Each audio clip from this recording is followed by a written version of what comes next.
Romanos capítulo de número 1, verso de número 16. Romanos 1, 16, para nós meditarmos nesta manhã.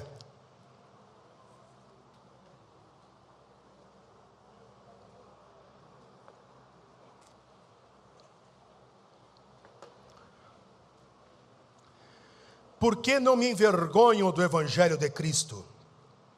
Pois é o poder de Deus para a salvação de todo aquele que crê, primeiro do judeu e também do grego. Porque nele se descobre a justiça de Deus de fé em fé, como está escrito: mas o justo viverá pela fé. Porque do céu se manifesta a ira de Deus sobre toda a impiedade e injustiça dos homens que detêm a verdade em injustiça. Agora verso de número 29. Estando cheios de toda a iniquidade, fornicação, malícia, avareza, maldade, cheios de inveja, homicídio, contenda, engano, malignidade, sendo murmuradores, detratores, aborrecedores de Deus, injuriadores, soberbos, presunçosos, inventores de males, desobedientes aos pais e às mães, nécios, infiéis nos contratos, repito, infiéis nos contratos, sem afeição natural, irreconciliáveis, sem misericórdia, os quais, conhecendo o juízo de Deus, que são dignos de morte, o que tais coisas praticam, não somente as fazem, mas também consentem aos que a fazem. Irmãos, como de praxe em Lagoinha, São Miguel Paulista, você que já nos acostuma, sabe que pastor Rodrigo gosta de pegar pautada em série. Então existe um determinado tema, e em cima daquele tema nós vamos esmiuçando, nós vamos tentando refletir, nós vamos cavucando. Então nós abordamos vários subtemas sobre aquele assunto principal, para nós então aqui refletirmos e quem sabe mudarmos e quem sabe crescermos. A última série de temas ou de assunto que nós tratamos foi a prosperidade. E sobre a prosperidade nós dividimos isso em 11 subtemas, onde falamos sobre a verdadeira prosperidade. Hoje eu quero iniciar mais uma série de mensagens sobre algo que quando eu penso me provoca estranheza.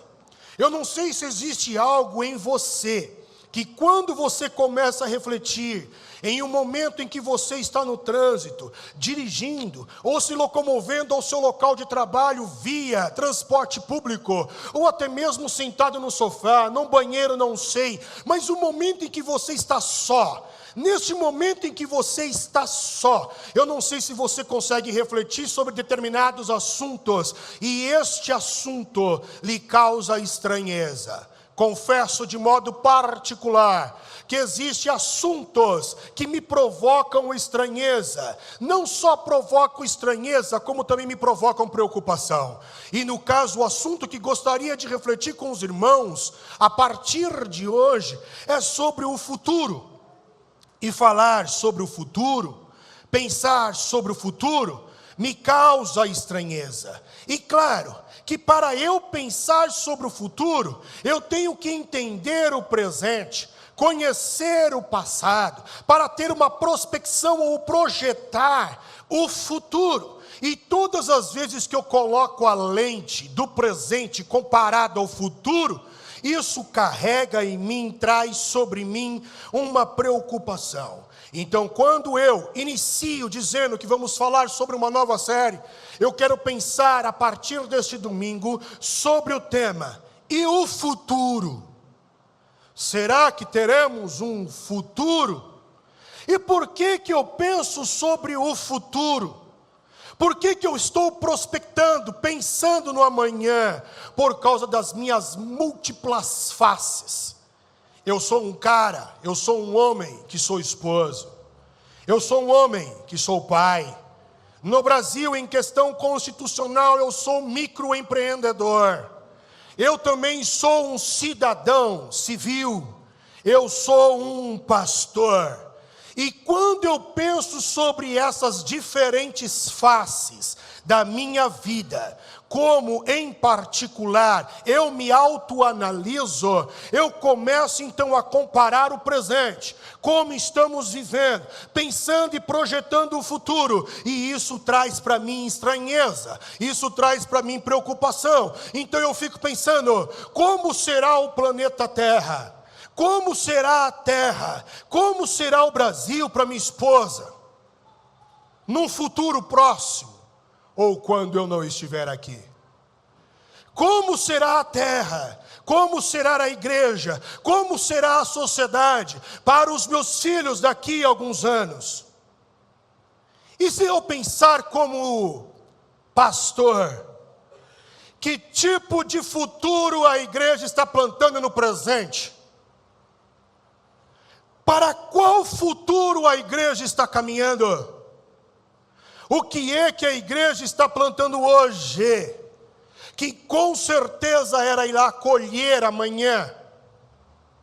Pensando como empresário, como será a minha empresa? Ela vai subsistir por mais quanto tempo, mediante a tantas falácias e a tantos problemas da nossa Constituição e da nossa política? Então, como será esta minha empresa amanhã?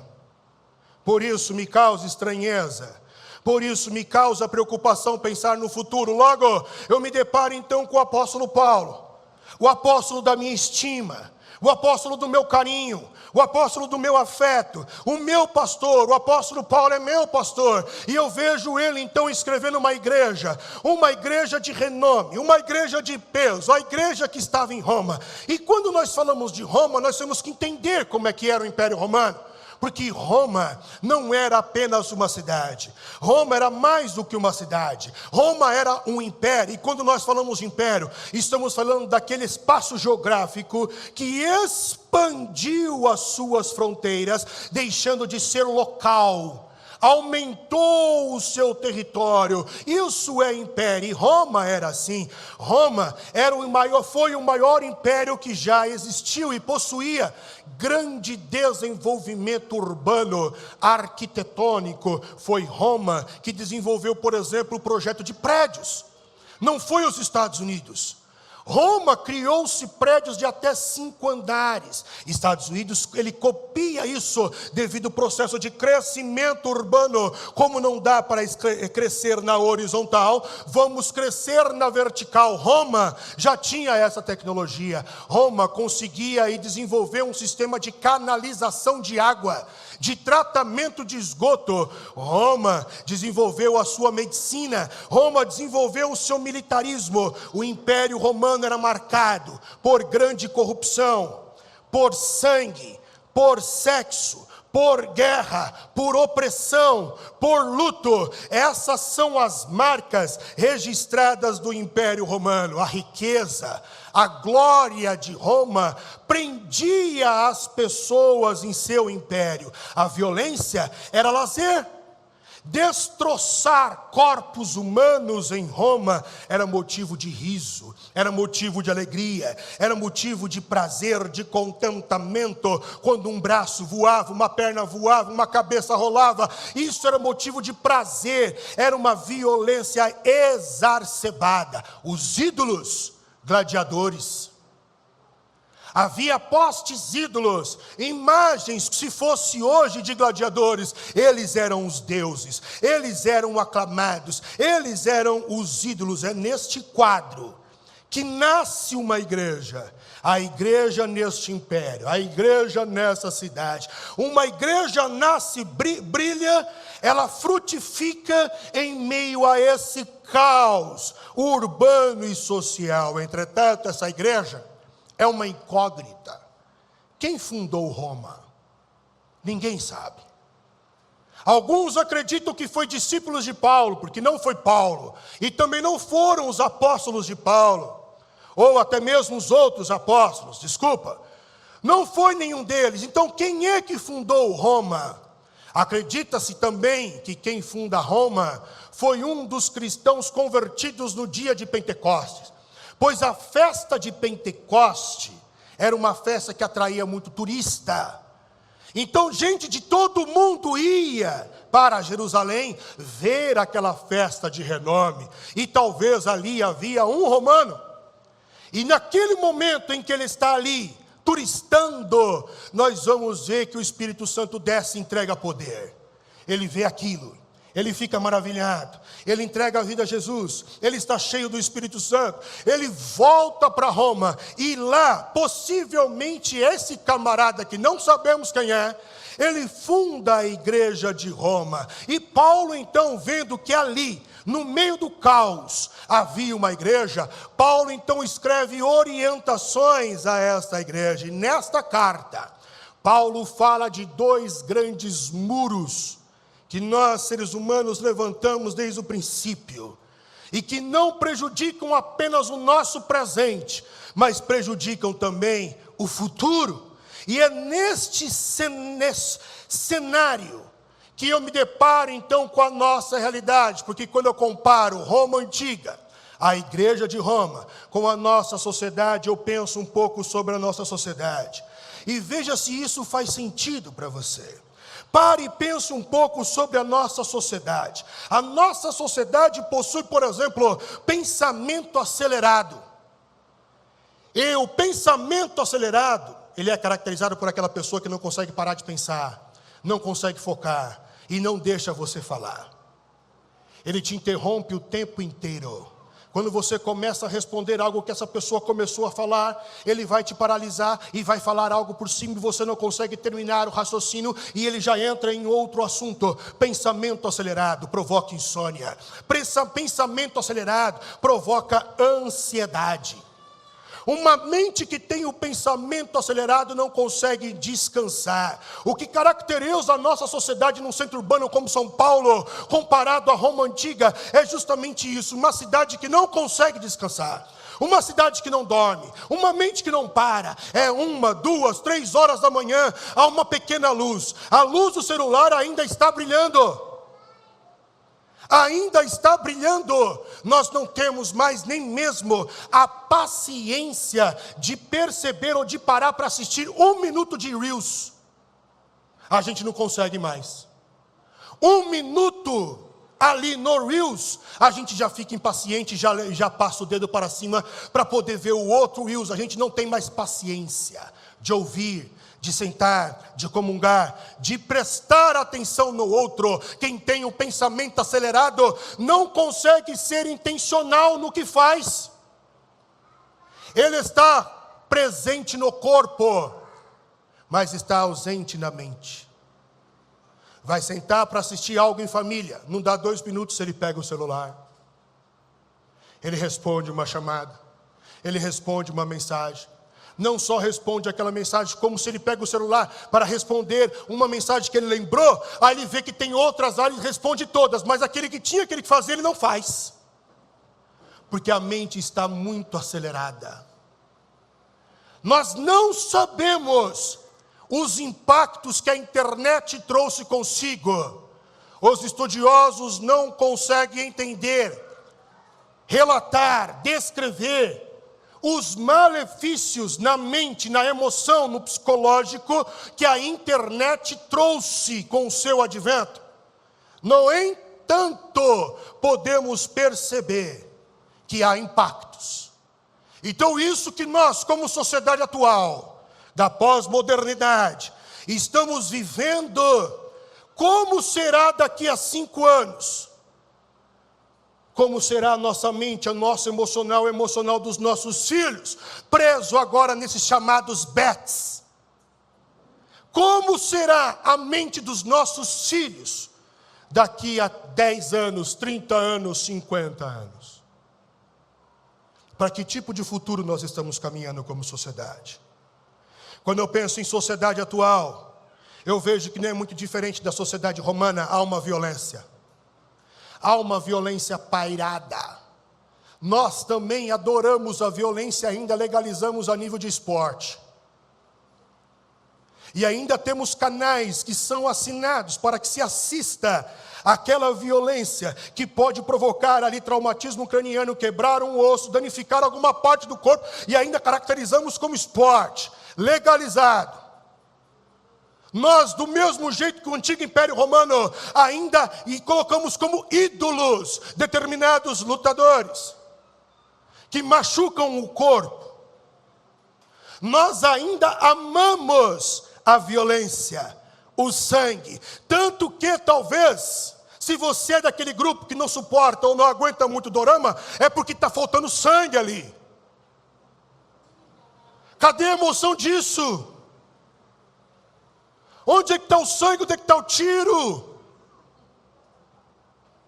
Eu não estou vendo nenhuma tripa voar, o corpo cair, a cabeça rolar. Eu preciso de ação. Nós ainda temos sede de sangue e olha que não somos vampiros. Há uma violência exacerbada. E por que a violência paira? Porque estamos na época da razão, todo mundo tem razão. E já que eu tenho razão, eu vou defender ela até o fim. E já que eu tenho razão, então eu vou aumentar os conflitos, porque eu tenho razão, você tem razão. Como todo mundo tem razão, então a gente vai brigar para ver qual é a razão que vai prevalecer. Nasce o conflito, e sempre a minha razão tem que sobressair sobre a tua. Onde é que vamos parar no futuro? Com conflitos intermináveis por causa da era da razão. Quando é que alguém vai ser de fato um cristão ao nível de estancar a razão e virar o outro lado da face para acabar com a maldade no mundo? Que tipo de futuro nós estamos construindo com ações violentas? Não se pode mais buzinar no trânsito, não se pode chamar atenção no trânsito, porque os conflitos agora deixam de ser conflitos de ideias e passam a ser agressões e ameaças. Você não sabe com quem você está mexendo. Você sabe de quem eu sou? Você está mexendo com o mano da quebrada? Ameaça. Agora a onda é de ameaça para colocar o outro para baixo. Não mexe comigo. Ou você vai vestir o paletó de madeira. Ameaça não é mais discussão de ideias, de entendimento. Que sociedade é essa da violência? E dentro da igreja encontramos pastores assim também que dá piti. Líderes que dá piti, que estão cheios da razão. Sendo que a Bíblia diz que a única coisa que constrange a apazigua é o amor. E o que é a paz senão o acordo feito no período de guerra? Quando eu penso em sociedade atual, eu estou pensando em uma degradação de valores. Não só os valores estão deturpados, como os valores estão degradantes. Um exemplo que eu te dou é o trabalho. Trabalhar em CLT hoje é um problema. Ninguém mais quer trabalhar segundo a Constituição, segundo a CLT, segundo aquelas regras, porque não vira não. Não vira não. Eu ser empregado dos outros, deixar outros mandarem na minha vida, eu enriquecer outros, ó a ideia do cidadão. Há uma mentira satânica de vida fácil. Jogos, sensualidade na internet. Deposita via Pix trezentinhos aí, que eu te mostro coisa tal. Que eu te revelo coisa tal. Vida fácil. E quando olhamos para a Bíblia Sagrada, em Mateus capítulo de número 4, quando Jesus ele é tentado, a vida fácil faz parte da artimanha do diabo. Se você dobrar o teu joelho e me adorar, eu te dou todos esses reinos. Vida fácil. Trabalho duro pertence a Deus.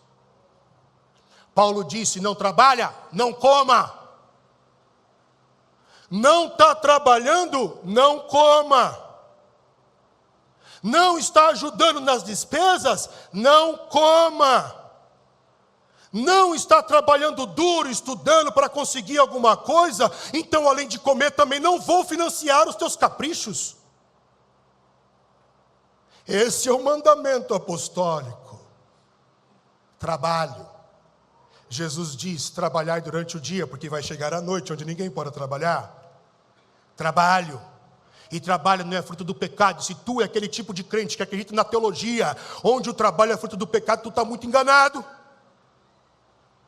Porque o pecado aparece e surge em Gênesis 3. E quando Deus criou o homem, foi em Gênesis 1 e 2. E em Gênesis 1 e 2, mais especificamente em Gênesis 2, Deus vira para Adão e fala assim, ó, cuida do jardim. Deus traz os animais para Adão dar um nome. Então Adão era botânico, era jardineiro. Ele tinha algumas profissões. Ele já trabalhava antes do pecado. E se trabalho é fruto de pecado, e é pecado e consequência de pecado, Deus é o maior pecador de todos, porque Jesus disse, o meu pai trabalha até agora e eu trabalho também. E aí, o que tu faz? E se tu acha então que você acredita que o pecado ele é fruto o trabalho é fruto do pecado, então você não faz parte do grupo de Deus, porque não é. O trabalho é bênção. O trabalho é bênção e dignifica o ser humano, dentro da ordem, dentro dos critérios de defesa ao empregador e ao empregado. O trabalho não é maldição. O trabalho não é fruto do pecado. Quando eu penso na sociedade atual, me parece que essa sociedade ela está perdida. Eu te pergunto, para que tu levanta todos os dias, corre para cima e para baixo? Por que a sociedade vai e vem, vai e vem, vai e vem, como se fosse mecanizada, como se fosse programada? Enfrenta o que enfrenta todos os dias. Qual que é o objetivo da tua vida? Por que você está aqui? Por que tu existe? Já pensou sobre isso? Por que tu corre tanto? Qual é o propósito de correr tanto e correr atrás do quê? Isso está claro na tua mente? Ou simplesmente você faz parte do grupo, deixa a vida me levar, a vida leva eu? E se tu faz parte desse grupo, lamento, você está perdido como todos os outros que me parece estar. A tua vida tem que ter um propósito. Qual é o propósito de tua existência? Qual é o propósito de levantar cedo? Qual é o propósito de estudar? Qual é o propósito de estar aqui? Você não pode viver à deriva, à margem, largado, esquecido, não pode. Eu lamento a nossa educação no Brasil. Eu sou professor por profissão, não atuante. Mas na época que atuava, eu via pais perdidos que não sabem o que fazer com filhos malcriados. Eu via filhos perdidos que não sabem o que fazer na escola, não sabem por que vão à escola. Eu via pais que transferiam a culpa do filho para a escola. Se ele fez o que fez na escola, não é responsabilidade minha, é jurisdição da escola. Eu vejo os diretores, os coordenadores sem saber o que fazer. O que a gente faz com o professor que se queixa, da sala que se queixa, do aluno que se queixa, dos pais que se queixam, do Estado que se queixa? Sociedade perdida. As instituições estão perdidas. Para que tu vem para a igreja num domingo de manhã? Para quê? Qual é o teu propósito de vir aqui, irmãos? Vamos acordar. O apóstolo Paulo, escrevendo a uma das igrejas, ele diz: desperta tu que dormes. Está na hora de acordar e parar com esse negócio de ficar só sendo um telespectador do que acontece no mundo. A Ucrânia está aí, Rússia está aí, prestes a disparar mísseis, vai entrar a OTAN. O que é a OTAN mesmo? Você não prestou atenção na aula de geografia, né? Fazer o quê? Aí não sabe o que é uma OTAN, porque foi criada. E se isso acontecer, terceira guerra mundial, e não é mais tirinho. E nós estamos aqui. Pedofilia exacerbada, violência doméstica dentro da igreja acontece. E nós estamos aqui. Hoje de manhã, na hora que eu cheguei, uma mãe, e ela me abordou, falou: posso conversar 2 minutos com o senhor, pastor? Pode, irmã, tem como, porque 10 horas começa o culto. Mas essa mãe estava muito aflita, sem saber o que fazer com a filha. Ela não é membro da nossa igreja, mora aqui na sociedade, e veio para cá. Falou: pastor, eu senti algo forte para eu vir para essa igreja para falar contigo, o senhor pode me atender? As pessoas estão aflitas, gritando, sem propósito, sem sentido de existência. E nós, como cristãos, não podemos ser assim. Se continuarmos assim, qual será o futuro?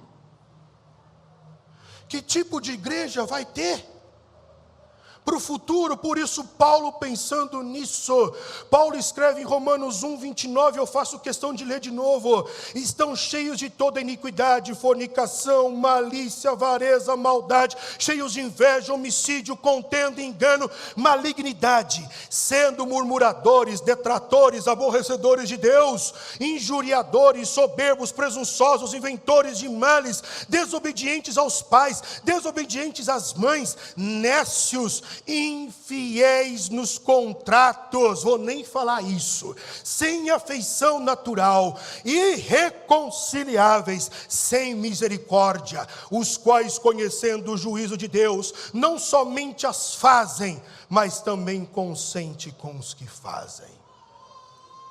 Paulo parece que está escrevendo para a nossa sociedade, para o nosso mundo.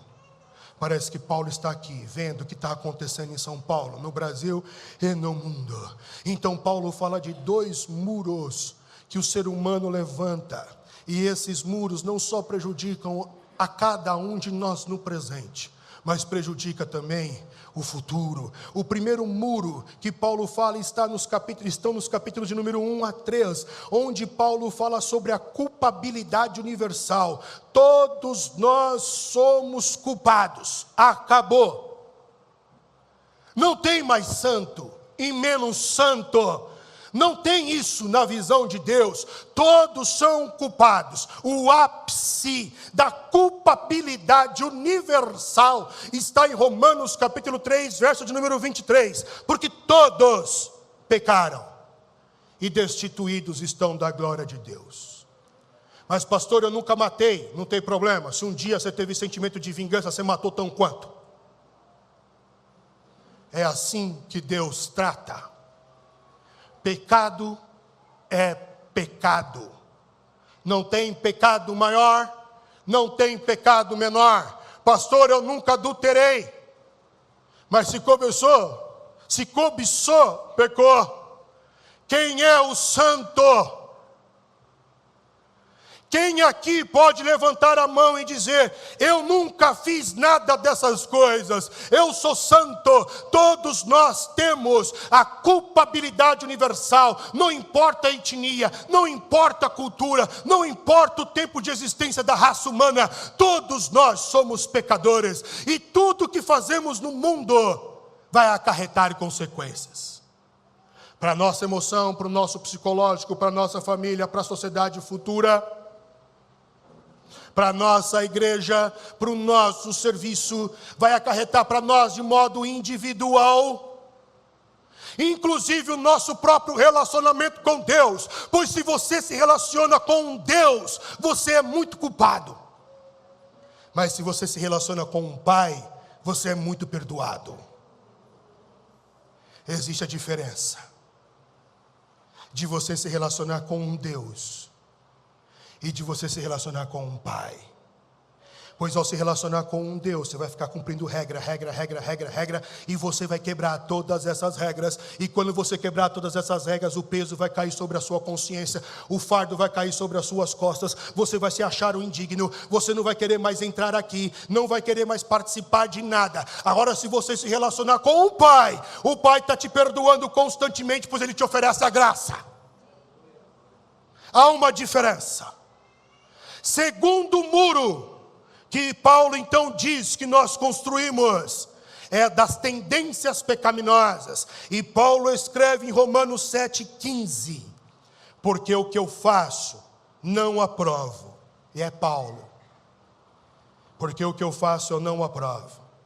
Pois o que quero, isso não faço, mas o que aborreço, isso faço. E se faço o que não quero, consinto com a lei que é boa. De maneira que, agora já não sou eu que faço isto, mas o pecado que habita em mim. Porque eu sei que em mim, isto é, na minha carne, não habita bem algum. E com efeito o querer está em mim, mas não consigo realizar o bem. Porque não faço o bem que quero, mas o mal que não quero é esse que faço. Ora, se eu faço o que não quero, já não sou eu, mas o pecado que habita em mim. Tendência pecaminosa. A grande verdade, a boa notícia é que a raça humana está falida. A boa verdade é que nós somos seres fadados ao fracasso. Nós não temos nada de bom. Nós não sabemos administrar. Nós não sabemos amar. Nós não sabemos ser companheiros. Nós vamos errar. Em todos os propósitos, banais ou não, nós vamos errar. Pequenos ou não, nós vamos errar. A gente pode contar nos dedos as pessoas que conseguem manter uma dieta, uma disciplina alimentar. Mas todas as vezes que eu e você colocamos isso como proposta, quebramos. Pode ser a menor coisa, nós vamos quebrar. Entretanto, eu te pergunto, e o futuro? Se isso não é desesperador para você, irmão, para mim é. Se isso não te choca, para mim choca. Se isso não causa estranheza, para mim causa. Então, que futuro, que planeta Terra degradante do meio ambiente nós vamos deixar para o nosso filho? Terá futuro para o nosso filho trabalhar? Para os nossos netos trabalhar? Então o apóstolo Paulo, escrevendo as orientações a Roma, ele traça um caminho de volta. Um caminho que não depende de mim e de você. E Paulinho vai traçando, e ele escreve em Romanos 1,16: porque não me envergonho do evangelho de Cristo, pois é o poder de Deus para a salvação de todo aquele que crê, primeiro do judeu e também do grego, porque nele se descobre a justiça de Deus de fé em fé, como está escrito, mas o justo viverá pela fé. Em Romanos 3,22, Paulo complementa: isto é, a justiça de Deus pela fé em Jesus Cristo, para todos e sobre todos os que creem, porque não há diferença. Qual é o caminho de volta para melhorarmos o nosso presente e projetarmos um futuro? Jesus Cristo. Este é o caminho de volta. Os muros que construímos esparramam para as próximas gerações. Foi assim desde Adão. Por isso Cristo veio, para desfazer, segundo Ele mesmo, para desfazer, segundo João, na verdade, as obras do maligno. Jesus é o caminho de volta, para que o nosso presente seja melhor, para criar responsabilidade e com isso ter um futuro às próximas gerações. Então, como Cristo faz isso?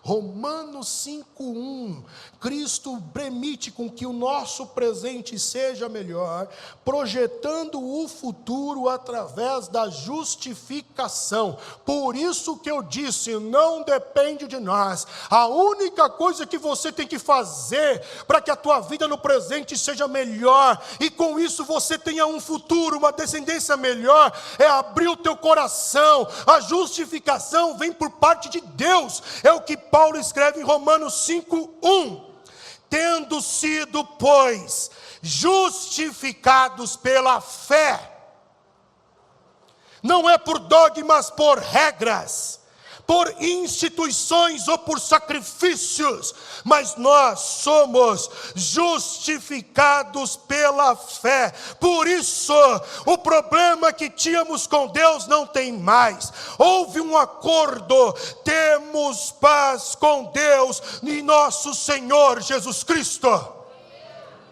É o primeiro passo. Se você quiser que a tua vida, a tua família seja melhor, abrir o teu coração para receber a justificação por meio de Jesus. Já foi justificado, só basta aceitar. Nada mais. Só basta aceitar. Nada mais. Segunda maneira pela qual Cristo melhora o nosso presente e garante o nosso futuro, através da regeneração. Romanos 8:1. Paulo escreve: portanto, agora nenhuma condenação há para os que estão em Cristo Jesus, que não andam segundo a carne, mas segundo o Espírito, porque a lei do Espírito de vida em Cristo Jesus me livrou da lei do pecado e da morte, porquanto o que era impossível à lei, visto como estava enferma pela carne, Deus enviando o seu Filho em semelhança de carne do pecado, pelo pecado, condenou o pecado na carne, para que a justiça da lei se cumprisse em nós, que não andamos segundo a carne, mas segundo o Espírito. Fulano está na igreja agora? Agora você se esconde atrás de uma Bíblia, atrás de um cultinho de domingo, de quarta-feira. Não foi você que falou, não foi você que fez, não foi você que aprontou. Mas eu não vivo mais isso. Eu sou uma nova criatura. E sendo nova criatura, nenhuma condenação há para mim, porque eu estou em Cristo Jesus. Os velhos hábitos não podem mais mandar em mim. Quem domina ele agora, porque sou um novo homem, sou eu, pela força que há através da justificação, garantia do presente e do futuro. Como Jesus faz isso? Romanos 10:13, dando a oportunidade de viver o novo. Ele dá a oportunidade a todos, e Paulo escreve em Romanos 10:13, porque todo aquele que invocar o nome do Senhor será salvo. E o futuro? Com Jesus nós podemos traçar um futuro. Sem Jesus, eu não posso te garantir nada. Com Jesus temos vida. Sem Jesus estamos na morte. Com Jesus temos o novo. Sem Jesus viveremos dando cabeçada nos velhos homens. Meu conselho é que, como Lagoinha, São Miguel Paulista, como comunidade cristã local, nós nos voltemos para Jesus. Eu oro para que a igreja no Brasil se volte para Jesus. A primeira que tem que se converter a Jesus é a igreja, em massa. Em massa. A igreja no Brasil precisa se arrepender. A começar por mim que estou falando, depois vocês que estão ouvindo e depois todo o território nacional. A minha oração é que o mundo se volte para Jesus. Que os corações se voltem para Jesus. A minha oração é que nós choremos para nos arrependermos do nosso pecado. A minha oração é que nós choremos para que sejamos regenerados dos nossos maus caminhos. Deixemos as práticas da maldade e abramos o coração para que Jesus permita com que o nosso presente seja melhor e que o futuro da igreja e dos nossos filhos sejam de paz. Que Deus os abençoe.